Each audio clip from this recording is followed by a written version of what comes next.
이스라엘의 민족 최고의 지도자 모세의 탄생 기사를 다루고 있습니다. 여러분, 모세를 생각하면 어떤 생각이 좀 드세요? 솔직히 모세, 모세? 다른 나라 사람 아니냐? 어떻게 여러분 생각이 드십니까? 모세는 한마디로 이스라엘이라는 나라를 실제적으로 세운 믿음의 민족의 영웅이에요. 근데 여러분, 우리도 예수 안에서 동일한 아브라함의 자손이 되었기 때문에 어떻게 보면 우리 믿음의 역사이기도 합니다. 이스라엘의 근간을 이루는 그들의 역사와 율법이 기록되어 있는 창세기부터 신명기까지의 모세오경, 모세가 기록했기 때문에 모세오경이라고 하죠. 여러분, 다윗이 우리나라의 이순신 장군과 같은 좀 이미지라면 모세는요, 세종대왕과 같은 느낌이라고 이해하면 조금 비슷하지 않을까 생각이 드는 게, 왜냐하면 세종대왕이 한글을 만들어서 우리나라를 독창적인 나라로 만들었잖아요. 그랬듯이 모세도 이스라엘을 하나님만을 섬기는 나라로 세우는데 결정적인 역할을 감당했습니다. 모세의 생애를 보면요, 놀랄만한 대조들이 있어요. 원래 모세는 노예의 자녀로 태어났어요. 하지만 여왕의 아들이 되잖아요. 오두막에서 태어났어요. 하지만 왕궁에서 삽니다. 가난을 물려받았어요. 하지만 극도의 부와 명예를 누렸습니다. 오늘 본문은요, 모세가 출생하고 죽을 수밖에 없었던 그의 운명이 어떻게 이집트의 왕자가 되었는지 보여주는 놀라운 기적의 이야기예요. 기적의 이야기. 그런데 우리 믿는 자들이 기적이라는 단어를 쓸 때는요, 이런 의미예요. 전적으로 하나님이 하신 일입니다 라는 것을 뜻하는 거예요. 할렐루야. 그렇잖아요. 예? 다른 말로는 하나님의 섭리라고도 합니다. 그런데 하나님이 우리 가운데 기적을 베푸신다고 해서 우리가 할 일은 그러면 아무것도 없다라는 그런 뜻은 아닙니다. 우리 믿음의 역할이 반드시 있다는 거예요. 하나님은요, 언제나 자신의 주권대로 자신의 일을 하시지만 반드시 사람을 통해서, 그 사람의 믿음을 통해서 일하십니다. 여러분, 오늘 모세 한 사람을 이 땅에 낳고 이스라엘의 구원자로 쓰임받게 하기 위해 하나님은 누구를 사용하셨어요? 모세 부모를 사용했어요. 정확히 모세 부모의 믿음을 사용하셨어요. 자, 모세 부모는 과연 어떤 믿음이 필요했던 걸까?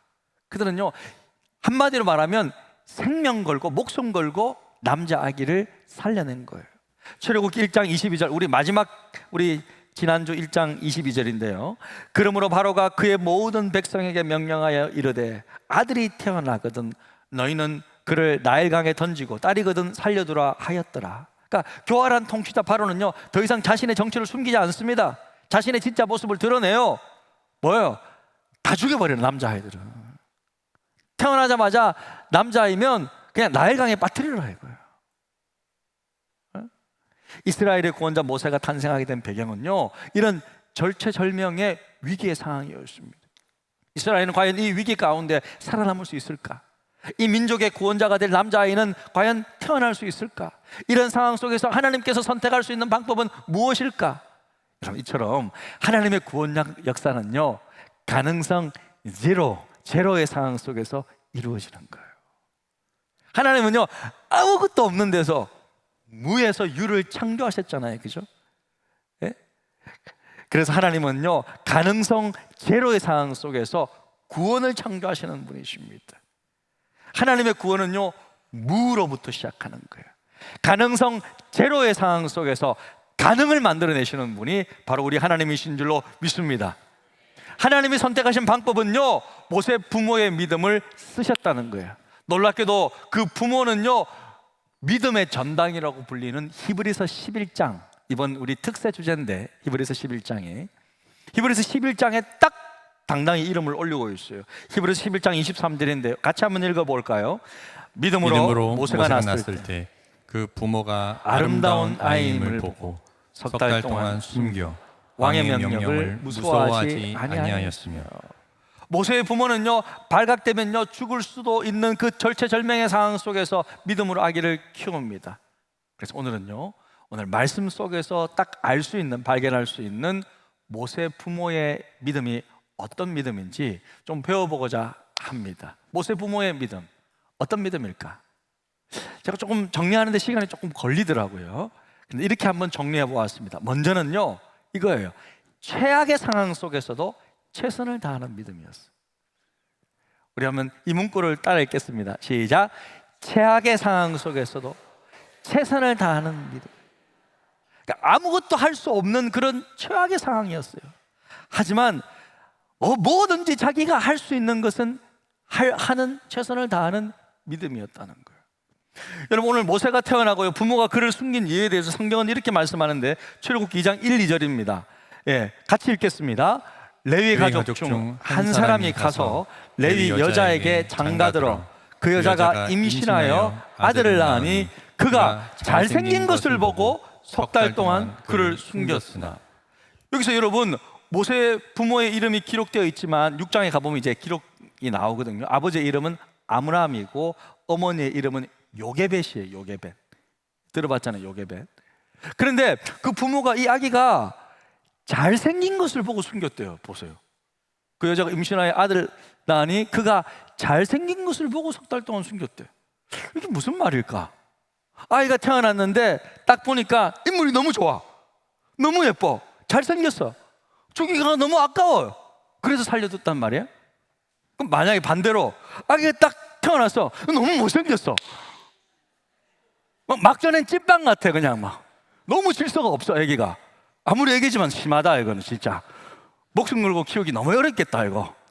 그럼 뭐 그냥 나일강에 그냥 던지는 거예요? 예? 그러면 정말 이 누구 어떻게 어떤 기준으로 이렇게 살리고 죽이는 거야? 예? 여러분, 옆 사람 한번 보십시오. 옆 사람 지금 옆 사람 한번. 옆 사람 한번 보세요. 한번 보세요. 봐주세요. 예, 인물만 보세요. 인물만. 자, 어떻게 하시겠습니까? 예? 살리실 거예요? 아니면 한강에 던지실 거예요? 예? 살려줄 거면 앞으로 고개를 끄덕이고, 안 되겠다 싶으면 옆으로 고개를 한번 끄덕이고. 오, 저기 있어. 옆으로 돌려. 와, 보세요. 지금 몇 명 죽었어요. 지금 인물 때문에. 자, 여러분, 이런 구절이 그런 의미일까? 예, 그런 의미가 아니라 여기서 잘생겼다. 그래서 좀 성경학자들의 도움이 좀 필요합니다. 잘생겼다라는 단어가 히브리어로 토브라는 단어인데요, 이 토브라는 단어의 의미는 하나님이 만물을 창조하시고 보시기에 좋았더라 할 때 좋았다라는 단어가 토브예요. 그래서 부모가 이 아기를 볼 때 그가 잘생긴 것을 보았다라는 말의 의미는 단지 얼굴이 잘생겼다, 아름답다라는 그런 의미만이 아니라 하나님이 보시기에 합당한 아이다, 그런 의미예요. 하나님 보시기에 합당한 아이. 그 사도행전 7장 20절에 보니까 이것이 잘 드러나 있습니다. 그때 모세가 낳는데 하나님이 보시기에 아름다운지라. 그러니까 모세의 부모는 아기를 보자마자 왠지 모를 하나님의 계시를 딱 받은 거예요. 성경의 기록이 없기 때문에 우리가 좀 상상력을 좀 동원해야 되는데, 딱 이런 생각이, 이 아기는 하나님이 쓰시고자 하는 소중한 아이구나, 그런 느낌이 딱 드는 거예요. 그러니까 신적 계시를 받은 거예요. 성령의 감동을 받은 거예요. 그래서 부모는요, 어떤 대가를 지불하더라도, 온 가족의 목숨을 희생하더라도 이 아이 길러야 된다, 그런 생각이 딱 들었던 거예요. 그래서 몰래 석 달 동안 몰래 숨겨서 키웁니다. 왜 하필이면 석 달이냐, 3개월이냐? 3개월 동안은 쉽게 좀 몰래 키울 수 있었던 거예요. 근데 3개월이 지나니까 이제 아기가 막 아기 울음 소리도 막 들리고 막 움직이고 하니까 이제는 숨겨서 키울 수가 없어요. 하지만 3개월 동안은 최대한 할 수 있는 만큼은 최대한 노력을 다한 거예요. 3개월이 지나서도요, 더 이상 아기를 키울 수 없다고 판단되었을 때에도 갈대 상자를 하나 딱 가져옵니다. 이게 파피루스, 이게 두꺼운 이런 가죽 같은 그런 건데, 그 갈대 상자로 이렇게 상자를 만들고 그 안에 뭐예요? 나무 진을 칠하고 역청을 바르고 물이 새지 않도록 그렇게 딱 이렇게 만든 거예요. 여러분, 여기서 재밌는 것은요, 갈대 상자라고 할 때 이 상자라는 단어가 테바라고 하는데, 노아의 방주에서 방주라는 단어가 테바예요. 그러니까 뭐예요? 하나님이 이 갈대 상자가 마치 이 모세를 구원하게 한 하나님의 구원의 방주처럼 쓰여졌다. 네? 다 이렇게 하나님께서 하는 거예요. 여기서 우리는요, 모세의 부모가 그들이 할 수 있는 최선을 다하는 모습을 보고 있습니다. 그래서 여러분, 우리가 믿음을 생각할 때 이렇게 좀 생각했으면 좋겠습니다. 믿음은요, 믿기 때문에 아무것도 안 하는 것이 아니라 믿기 때문에 내가 할 수 있는 것은 최선을 다하는 것이다. 할렐루야. 얼마 전에요, 지금도 아마 조금 아프실 텐데 우리 젊은 집사님 한 분이 허리가 많이 아프셨어요. 그래가지고 지난주에 수술하려고 계획되어 있었던 거예요. 근데 저는요, 수술해가지고 허리 좋아졌다는 이야기를 한 번도 못 들어봤어요. 나이가 좀 많으면 뭐 상관없겠지만 젊은 분이, 저보다도 젊은 분이 수술한다 그러니까 디스크를 잘라내야 신경이 또 저기가 안 돼서 지금은 너무 그렇게 불편하신 거예요. 그래서 안 되겠다 싶어서 지난주 예배 후에 간절히 허리에 손 얹고 우리가 함께 안수기도 하고 우리 교육자들과 기도했어요. 근데 기도했지만 제가 부탁했어요. 열심히 허리 운동도 하시라고. 스트레칭도 많이 하고 거꾸리도 좀 해보고 열심히 본인 역할을 또 최선을 다하라고 했는데요, 감사하게도 수술 안 하게 됐대. 할렐루야. 하나님께서 제가 볼 때는 고쳐주실 것 같아. 할렐루야. 와, 정말. 그러니까 여러분, 우리가 기도도 하지만 우리가 해야 될 일은 있다라는 거예요. 여러분, 건강을 위해서 목사님 기도해 주십시오 하는데 맨날 집에 가서 술을 먹고 있고, 그럼 안 된다 이거예요. 맨날. 목사님 제가 간이 안 좋아서요, 기도 좀 해주십시오. 알았습니다. 맨날 뭐 소주 먹고. 그럼 그거 어떻게 하냐. 그거 아닌 것 같아요. 그거는. 우리 예수님도요, 예수님은 하나님이시잖아요. 말씀만 하면 낫잖아요. 그런데요, 예수님도요, 때로는요 막 흙에다가요 침 뱉어가지고 이게 가지고 눈에 붙여갖고 저 실로암에 가서 씻으라 그러고요, 문둥병자한테요 저기 대제사장한테 가서 보이라 그러고요. 이런 순종의 행위, 우리의 믿음의 행위를 요구하신다는 거예요.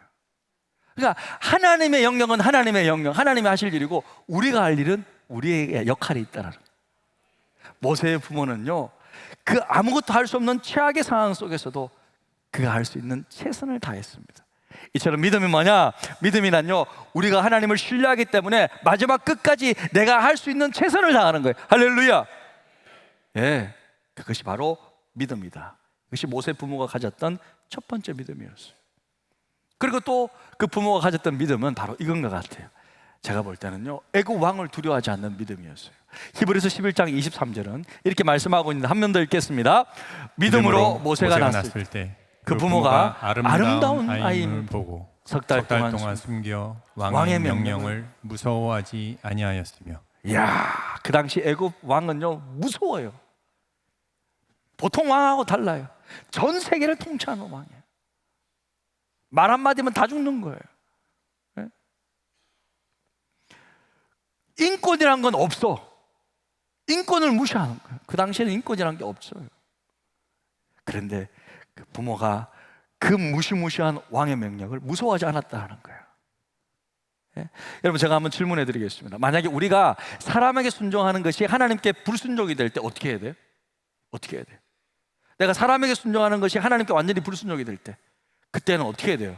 그때는 여러분, 더 높은 권위이신 하나님의 말씀에 순종해야 될 줄로 믿습니다. 그것이 순종의 원리예요. 우리는 일반적으로요, 사람에게도 순종해야 합니다. 부모에게 순종해야 되고요, 정부에게도 순종해야 되고, 권세자들에게 순종해야 되고, 합당한 권위를 가진 분께 순종해야 되고요, 목사님들께 뭐 순종해야 하잖아요. 순종해야 합니다. 하지만 예외가 있습니다. 이것은 예외가 있는데, 이거는 모든 사람에게 적용돼요. 예외가 있는데, 그것은 뭐냐면 사람에게 순종하는 것이 그보다 더 높은 권위이신 하나님께 대한 완전한 불순종이 될 때는요, 말씀의 권위에 순종해야 돼요. 하나님께 순종해야 돼요. 지난번에 우리가 수요일 날 다니엘서 공부했지만요, 다니엘은요 국가 차원에서 모든 신들에게 절하지 말라고 명령을 받았잖아요. 그럼에도 불구하고요, 그는 그것을 아예 들은 척도 안 해요. 완전 무시합니다. 다른 거는 다 듣지만 그것만큼은 안 듣습니다. 그는 예루살렘을 향해 3번씩 무릎을 꿇고 기도하며 하나님께 감사합니다. 다니엘 6장 10절인데요, 같이 읽겠습니다. 다니엘이 이 조서에 왕의 도장이 찍힌 것을 알고도 자기 집에 돌아가서는 윗방에 올라가 예루살렘으로 향한 창문을 열고 전에 하던 대로 하루 3번씩 무릎을 꿇고 기도하며 그의 하나님께 감사하였더라. 그렇게 했다가는 사자밥이 될 줄로 알면서도 다니엘은 그렇게 했어요. 그 왕이 불러서 물어요. 너 왜 그러냐? 너 왜 그러냐 다니엘아? 왜 그래? 너 왜 그러냐? 이때만 좀 참지 왜 그러냐 하니까 다니엘이 뭐라 하냐? 왕한테 이에 대해서 저 할 말이 없습니다. 왕이야, 저는 노 코멘트입니다. 왜? 왕이 귀하고 왕에게 인정받은 신하였지만 하나님의 권위가 더 중요하다는 거예요. 하나님을 섬기는 것이 더 중요하다. 여러분, 사도행전 5장을 보면요, 요한과 베드로가 국가로부터 전도하지 말라는 명령을 받습니다. 그때 그들은 뭐라 합니까? 이렇게 말합니다. 사도행전 7장 29절, 베드로와 사도들이 대답하여 이르되 사람보다 하나님께 순종하는 것이 마땅하다. 그렇게 말하는 거예요. 여러분, 만약에 지금은 아직 그렇지 않지만 우리나라에서 지금 수십 명의 의원들이 주장하듯이 동성애와 또 동성 결혼을 입법화시키고 그 통과가 되어가지고 그냥 진짜 법이 되고, 앞으로 동성애와 동성 결혼에 대해서 교회에서 죄라고 말하는 것은 불법이라고 막 법원에서 판단하고, 그래서 그렇게 가르치는 목사님들을 범법자로 몰고 끌려 잡아간다면 여러분 어떻게 하겠습니까? 실제로 미국에서 그런 일이 있었어요. 우리나라도 이제 그런 일이 없으라는 보장이 없잖아요. 예? 지금도 차별금지법 24분의 의원이 지금 준비 중에 있어요. 이럴 때면 우리들은, 저는 딱 긴장합니다. 목회자들은. 저는 우리나라를 위해서라도요, 하나님의 진리의 말씀에 정면으로 위배되는 그 일에 대해서만큼은요, 어떠한 희생이 따르더라도 대항할 수밖에 없어요. 이 부분에는 우리가 타협을 할 수가 없는 거예요. 저는 뭐 그렇게 해도 된다고 가르칠 수 없어요. 저는 말씀을 따라갈 수밖에 없습니다. 하나님의 뜻을 가르치고 하나님이 기뻐하시는 말씀을 가르칠 수밖에 없어요. 여러분, 저는 이미 여러분에게 누차 이야기했고 저의 입장을 밝혔습니다. 여러분, 네? 그렇게 되지 않기를 간절히 기도하고 있고 저도 노력하고 있지만, 혹시 그런 일이 발생한다면 말씀을 따라 하나님의 권위에 순종해야 될 줄로 믿습니다. 아멘. 저는 그게 나라 살리는 일이라고 저는 믿어요. 모세의 부모는 믿음으로 왕의 명령을 두려워하지 않고 하나님 보시기에 아름다운 그 아기를 목숨을 걸고 키웠던 거예요. 자, 끝으로 모세 부모의 믿음은 어떤 믿음인가? 그것은요, 결국 사람이 할 수 없는 영역을 온전히 하나님께 맡기는 믿음이었어요. 모세의 부모는요, 아기를 살리기 위해 할 수 있는 모든 노력을 다 했습니다. 하지만 이제는요, 아기와 헤어질 수밖에 없는 마지막 순간이 왔어요. 발각되면 아기도 죽고 그들도 죽는 거예요. 그래서 이제 아기가 담긴 그 갈대 상자를 눈물을 흘리며 떠나보내잖아요. 어떤 엄마가 살아있는 아기를 상자에 담아서 강물에 띄웁니까? 하지만 지금은 다른 방법이 없는 거예요. 이제 하나님께 맡길 수밖에 없어요. 그 아이를 만드신 창조주, 그 아이의 참 부모, 참 주인이신 하나님께 온전히 맡기고 떠나보내는 거예요. 떠나보내는 거예요. 그 부모는요, 이처럼 사람이 할 수 없는 영역을 온전히 하나님께 맡기는 믿음이 있었습니다. 아이가 이제 물속에 떠내려가면서 이제 혹시 죽을지도 모르니까요, 그 상황을 차마 자기들은 못 보는 거예요. 엄마는 못 보는 거예요. 그래서 자기 딸에게, 미리암에게 부탁하는 거예요. 야, 네가 가서 한번 봐라. 그러니까 이제 이제 모세의 누나죠, 막 바구니를 쫓아가면서 막 쳐다보잖아요. 오 하면서 쳐다보고. 그런데 이게 웬일입니까? 생각지도 못한 일이 벌어지는 거예요. 놀랍게도 하나님께서 그 부모의 귀한 믿음을 보셨는지 이 바구니가 어디로 갑니까? 예? 쭉 하숫가루 딱 가는데 바로 그때 놀라운 기적이 연출되고 있습니다. 출애굽기 2장 5절인데요, 바로의 딸이 목욕하러 나일강으로 내려오고 시녀들은 나일 강가에 거닐 때 그가 갈대 사이에 상자를 보고 시녀를 보내어 가져다가, 여러분, 공주님이 목욕할 데가 없어서 하필 여기까지 내려와서 목욕해요? 왕궁에요, 엄청 시설 잘 되어 있어요. 완전히요, 엄청 잘 되어 있어요. 대형 찜질방 있어요. 그 당시에 고고학 자료들이 발견됐는데요, 엄청나게 큰 목욕탕이 있는 거예요. 공중 안에 다 뜨거운 물, 찬물 다 나오는 거예요. 그런데 하필 여러분 공주가 지금 나온 거예요. 우리로 치면 지금 갑자기 막 집에서 샤워하다가 오늘은 좀 기분이 좀 꿀꿀한데 그러면서 한강에 지금 나가는 거예요. 목욕하러. 이런 분위기인 거예요 지금. 예? 한강에 발 좀 담가 볼까? 지금 그렇게 지금 나간 거예요 지금. 하필 딱 그때 나간 거예요. 놀랍게도 나가 보니까 하숫가에 딱딱하니 갈대 상자가 있는 거예요. 저게 뭐지? 얘들아 저게 뭐냐 가져와 봐라. 딱 가져와 보니까 딱 뚜껑 열어보니까 뭐야? 아기가 있는 거야. 아기를 딱 들어보니까 그때 아기가 어떻게 울었어요. 저는요 이 아기가 운 것도 기적 중에 기적이라고 생각해요. 그럼 아기가 운 게 뭐가 기적이냐? 여러분 아기가 갑자기 우니까 공주의 마음속에 아기가 너무 가엾고 불쌍한 생각이 든 거예요. 자 6절에 보니까요 열고 그 아기를 보니 아기가 우는지라 그가 그를 불쌍하게 이르되 이는 히브리 사람의 아기로다. 아기가 우는 순간 갑자기 잠자던 공주의 모성애가 자극이 된 거예요. 아기를 보고 불쌍하다. 여러분 이럴 수 있거든요. 아기를 딱 보고 에이 히브리 아기잖아 모른 척해 그냥 저 버려도 이렇게 할 수 있는데 우니까 아유 불쌍해라 구해줘야겠다 이런 측은한 마음이 드는 거예요. 근데 그때 또 딱 누가 딱 등장합니까? 7절에 보니까 그의 누이가 바로의 딸에게 이르되 내가 가서 당신을 위하여 히브리 여인 중에서 유물을 불러다가 이 아기에게 젖을 먹이게 하리이까. 이야 타이밍 기가 막히잖아요. 모세의 누나가 전혀 모르는 사람처럼 시심이 뚝 떼고 딱 공주가 딱 하니까 그때 이제 모르는 사람처럼 딱 되다가 공주님 원하시면 제가 히브리 여인 중에서 유모 한 명 구해다 드릴까요? 참 어쩜 이렇게 우연히 이러고 있는 거예요. 근데 공주도 그 이야기를 딱 듣자마자 어때요? 기분 나쁠 수도 있잖아요. 네가 뭔데 내가 공주인데 바로 공주인데 뭐 내가 유모 한 명 못 구할 줄 알아?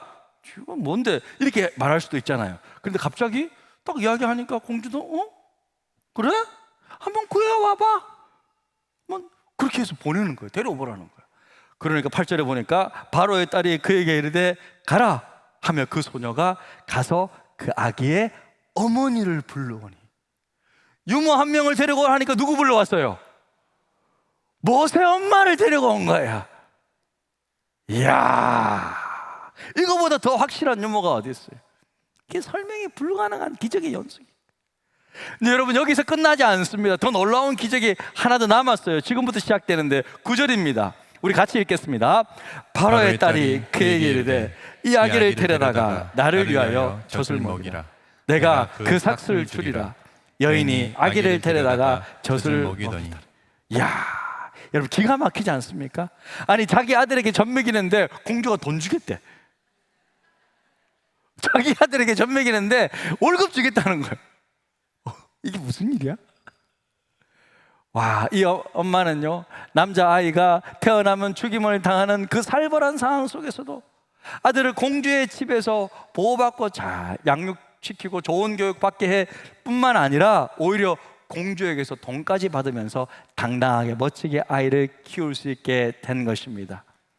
사랑하는 성도 여러분, 하나님의 이 놀라운 반전 드라마, 역전 드라마 재미있지 않습니까?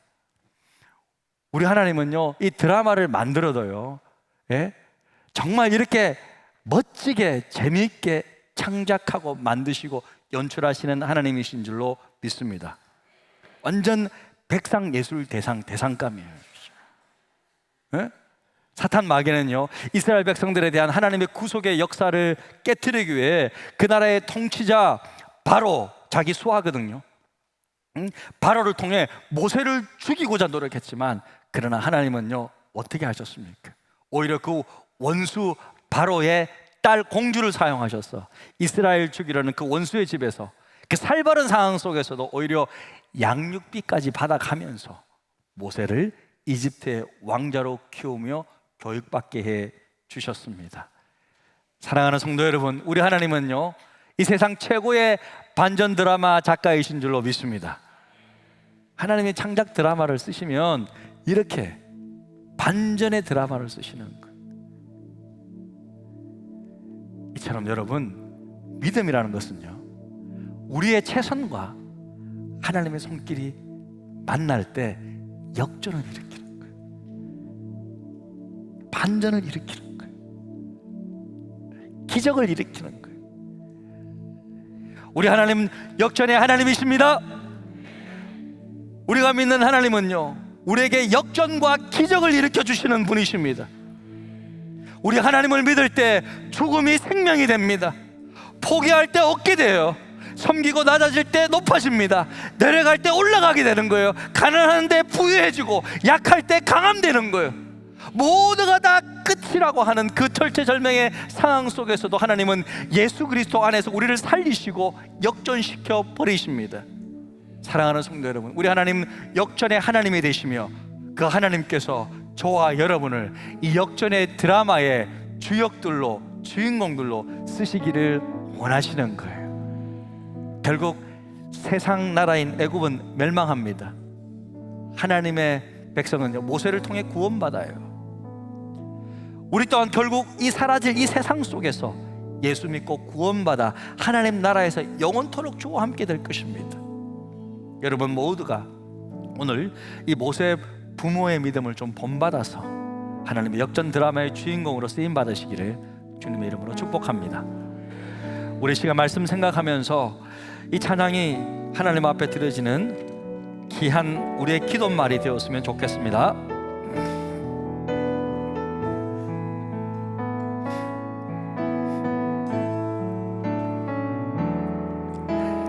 주님 보좌 앞에 나가 참된 안식과 기쁨 나누리겠네. 경배하며 주의 얼굴 구할 때 신실하신 주님 찬양해. 신실하신 하나님, 신실하신 주, 나의 주 하나님은 신실하신 주님. 기도 들으시는 하나님,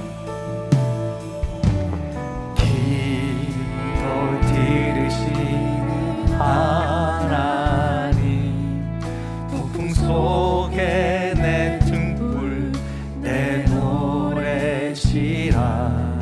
주의 날개 아래서 내 맘 쉬리니 신실하신 주님 찬양해.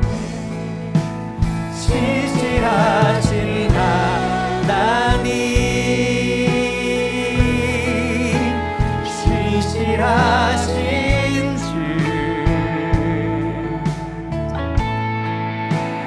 나의 주